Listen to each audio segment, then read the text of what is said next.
మీ personal interviews మరియు వ్యాపార ప్రకటనల కొరకు ఈ నెంబర్ని సంప్రదించండి. అందరికీ నమస్కారం. నేను మీ ఆయుర్వేద డాక్టర్ చిట్టిపొట్ల మధుసూదన శర్మని. మనం ఈ వీడియోలో శీఘ్రస్ఖలన సమస్యకి చక్కటి వైద్యం అనేటువంటి ఆసక్తికరమైనటువంటి అంశాన్ని గురించి తెలుసుకోబోతున్నాం. ఈ రోజుల్లో ఎక్కువ శాతం మంది ఎదుర్కొనేటువంటి అత్యంత సర్వసాధారణమైనటువంటి శృంగారపరమైనటువంటి ఇబ్బంది, సమస్య, ఇక్కట్లో ఏవైనా ఉన్నాయంటే శీఘ్రస్ఖలన సమస్య చాలా వరకు చాలా మందిలో అగ్రస్థానంలో ఉంటుందని కూడా చెప్పుకోవచ్చు. శీఘ్రస్ఖలనం అంటే ప్రీమెచ్యూర్ ఎజాకులేషన్ అనేటువంటి పేరుతో పిలుస్తూ ఉంటారు.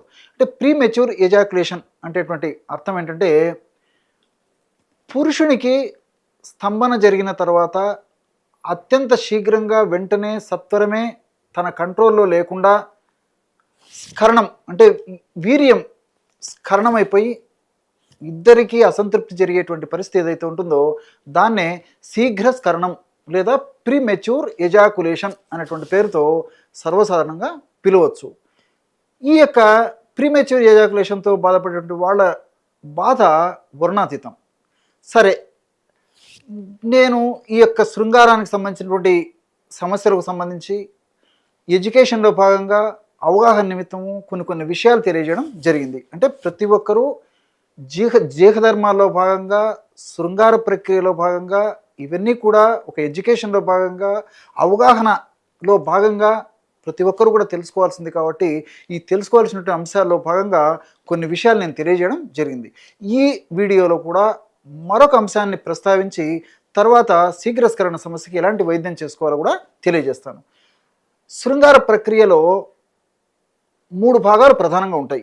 అంటే ఒక వ్యక్తికి కోరికలు మొదలైపోయి అదేవిధంగా అంగస్తమన జరిగి శృంగార కార్యక్రమానికి సమాయత్తమైనప్పుడు మరి స్త్రీ పురుషుల ఇద్దరికి కూడా ఆ శృంగారం యొక్క సంతృప్తి అనేది ఉండాలన్నమాట. సర్వసాధారణంగా పురుష దేహతత్వాలు ఒక రకంగా ఉంటాయి, స్త్రీల యొక్క దేహతత్వాలు, దేహ నిర్మాణ విధానాలు ఒక రకంగా ఉంటాయి. పురుషులు చాలా త్వరగా టెంప్ట్ అయ్యేటువంటి పరిస్థితి ఏర్పడి వెంటనే అంగస్తంభన వచ్చేసి తొందర ఎక్కువ ఉండేసి త్వరగా శృంగారంలో పాల్గొనేటువంటి సంకల్పం ఉండేటువంటి పరిస్థితి ఉంటూ ఉంటుంది. కానీ స్త్రీలకు అలా కాదు. అంటే స్త్రీలకి కొన్ని ఫోర్ ప్లే లాంటివి చేసినప్పుడు ఆ శృంగారానికి సన్నద్ధపరిచినప్పుడే అటువంటి సన్నద్ధపడినటువంటి స్త్రీ పురుషుడు ఇద్దరు శృంగారంలో పాల్గొన్నప్పుడే ఇద్దరికి సంతృప్తి కలుగుతుంది. కానీ కేవలము పురుషుడు మాత్రమే ఆ యొక్క టెంప్ట్ అయిపోయేసి భాగస్వామిత కానీ లేకపోతే మరి భార్యత కానీ ఆ యొక్క శృంగారంలో పాల్గొన్నప్పుడు అపసవ్యంగా అంటే అది అంత సంతృప్తికరంగా ఉండదు. రెండోది అంటే స్త్రీ చాలా అసంతృప్తికి లోనేటువంటి పరిస్థితి కూడా ఏర్పడుతుంటుంది. కాబట్టి ఈ యొక్క అవగాహన పెంచుకొని చక్కటి శృంగార జీవితాన్ని మనం పొందవచ్చు అన్నమాట.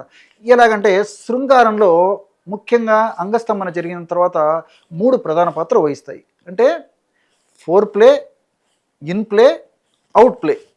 ఫోర్ ప్లే అంటే అంగస్తంభన జరిగిన తర్వాత కానీ అంగస్తంభనకు ముందు ఉండేటువంటి పరిస్థితి ఏదైతే ఉందో దాన్ని ఫోర్ ప్లే అంటారు. అంటే ఎలాగంటే స్త్రీని మాటల ద్వారా కానీ, స్పర్శ ద్వారా కానీ, ముద్దు ద్వారా కానీ, కవిగిలింతల ద్వారా కానీ, అదేవిధంగా ఇలాంటి పద్ధతుల ద్వారా స్త్రీకి ఆ కోరికలు కరిగించి సమాయత్తం చేసేటువంటి పరిస్థితి ఏదైతే ఉందో దాన్ని ఫోర్ ప్లే అనేటువంటి పేరుతో పిలుస్తూ ఉంటారు అనమాట.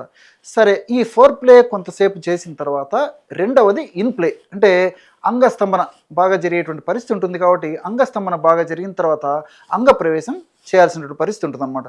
దీన్ని ఇన్ ప్లే. అంగప్రవేశం జరిగిన తర్వాత దంపతులు, భార్యాభర్తలు ఇద్దరు లేకపోతే భాగస్వాములు ఇద్దరు ఆ యొక్క లైఫ్ అనుభవించేటువంటి పరిస్థితి అంటే శృంగార కార్యక్రమం ప్రధానమైనటువంటి కార్యక్రమం అనుభవించేటువంటి పరిస్థితి ఏదైతే ఉందో దాన్ని ఇన్ ప్లే అంటారనమాట. సో ఇన్ ప్లే తర్వాత ఇన్ ప్లే కార్యక్రమంలోనే పురుషుడు యొక్క స్ఖలనం జరిగిపోతుంది అనమాట. ఎప్పుడైతే స్ఖలనం జరిగిపోతుందో అప్పుడు ఆ పురుషాంగం కూడా బ్లడ్ సర్క్యులేషన్ తగ్గిపోయి పురుషాంగం మళ్ళా నార్మల్ స్టేజ్కి వచ్చేటువంటి పరిస్థితి ఏర్పడి మరి ఆ యొక్క యోని నుంచి బయటకు వచ్చేటువంటి పరిస్థితి ఏర్పడుతుంది అనమాట. ఇది ఇన్ ప్లే. మూడవది అవుట్ ప్లే. సరే, ఫోర్ ప్లే జరిగింది, ఇన్ ప్లే జరిగింది, కానీ నేను ఇంతకుముందు చెప్పినట్టు స్త్రీ శారీరక ధర్మాలు వేరు, స్త్రీ శరీర నిర్మాణం వేరు. కొంతమందిలో మరి త్వరగా ఈ యొక్క శీఘ్రస్ఖలనం జరిగినప్పుడు భాగస్వామి కానీ అంటే స్త్రీ భార్య చాలా అసంతృప్తికి గురయ్యేటువంటి పరిస్థితి ఏర్పడుతుంది. కాబట్టి మరి ఈ యొక్క అవుట్ప్లే అంటే స్ఖలనం అయిన తర్వాత కూడా భాగస్వామికి సంతృప్తి కలిగేంత వరకు కూడా ఇతర కార్యక్రమాలు మాటల ద్వారా కానీ, ముద్దు ద్వారా కానీ, లేకపోతే ఆ యొక్క జననాంగాలను మళ్ళా ప్రేరేపించడం కానీ, స్పర్శ ద్వారా కానీ, కవిలింతల ద్వారా కానీ ఇలాగా మళ్ళా సంతృప్తి కలిగేంత వరకు కూడా ఈ యొక్క భాగస్వామి పురుషుడు స్త్రీతో ఉండవలసినటువంటి పరిస్థితి ఏర్పడుతుంది. కానీ చాలామంది అవగాహన లోపం చేత నేను ఇంతకుముందు చెప్పినట్టు త్వరగా టెంప్ట్ అయిపోయేసేసి పురుషులు త్వరగా ఆ కార్యక్రమం ముగించుకొని తర్వాత వాళ్ళు విశ్రాంతి తీసుకునేటువంటి పరిస్థితి ఏర్పడుతుంది. కాబట్టి దానివల్ల వాళ్ళ దాంపత్య జీవితంలో చాలా ఇబ్బందులు ఎదురేటువంటి పరిస్థితి కూడా ఏర్పడుతుంది. సరే, ఏది ఏమైనప్పటికీ మరి ప్రీమెచ్యూర్ ఎజాక్యులేషన్ అనేటువంటి సమస్య ఉన్నప్పుడు ఔషధం ఎలా తయారు చేసుకోవాలంటే దీనికి కావలసినటువంటి పదార్థాలు 4. అశ్వగంధ చూర్ణము ఒక 50 గ్రాములు తీసుకోండి. బాగా నిదానంగా నోట్ చేసుకోండి. అశ్వగంధ చూర్ణం 50 గ్రాములు, బాదాం పప్పును వేయించి చేసినటువంటి చూర్ణం 50 గ్రాములు, అశ్వగంధ చూర్ణం 50 గ్రాములు, బాదాం పప్పును వేయించి చేసినటువంటి చూర్ణం 50 గ్రాములు, అదేవిధంగా ఎండు ఖర్జూరం పెచ్చుల పొడి, ఎండు ఖర్జూరం కాయలను దంచేసేసి లోపల విత్తనాలు తీసేసి పై పెచ్చులను 1 లేదా 2 రోజులు ఎండించేసేసి పౌడర్ చేస్తే మెత్తగా పౌడర్ అయిపోతుంది. అదొక పొడి 50 గ్రాములు. చివరగా గసగసాలను యొక్క చూర్ణము 10 గ్రాములు. మళ్ళీ ఒక్కసారి చెప్తాను చూడండి. అశ్వగంధ చూర్ణము 50 గ్రాములు, బాదాం పప్పు పొడి 50 గ్రాములు, ఎండు ఖర్జూరం పెచ్చుల యొక్క పొడి 50 గ్రాములు, గసగసాల యొక్క పొడి 10 గ్రాములు. ఈ పదార్థాలన్నింటిని బాగా కలిపేసేసి మిక్సీలో వేసేసి బాగా కలిపేసేయండి.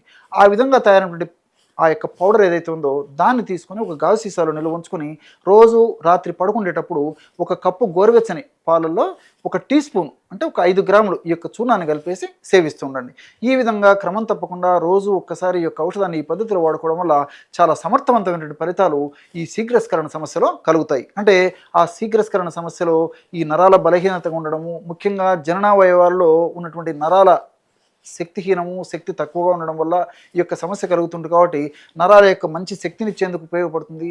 ఆ జననావయవ భాగంలో మంచి రక్త సరఫరా ఇచ్చేందుకు ఈ యొక్క ఔషధం ఉపయోగపడుతుంది.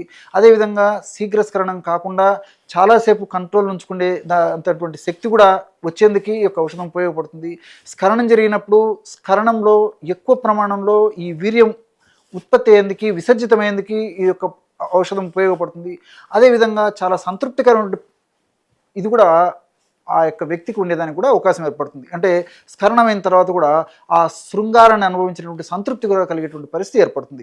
అంతేకాకుండా ఈ ఔషధం వాడుకోవడం వల్ల శృంగారం వల్ల కలిగేటువంటి నీరసము, నిస్తత్వ, బళ్ళిక, నిస్త్రాణ ఇలాంటివి ఏవి లేకుండా కూడా మళ్ళీ చక్కగా ఆరోగ్యవంతంగా చైతన్యవంతంగా ఉండేదానికి అవకాశం కూడా ఏర్పడుతుంది.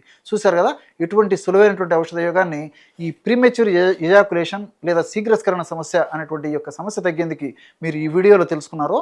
మరొక వీడియోలో మరొక అంశంతో మళ్ళీ కలుద్దాం. అంతవరకు నమస్కారం. మీ చిట్టిపొట్ల.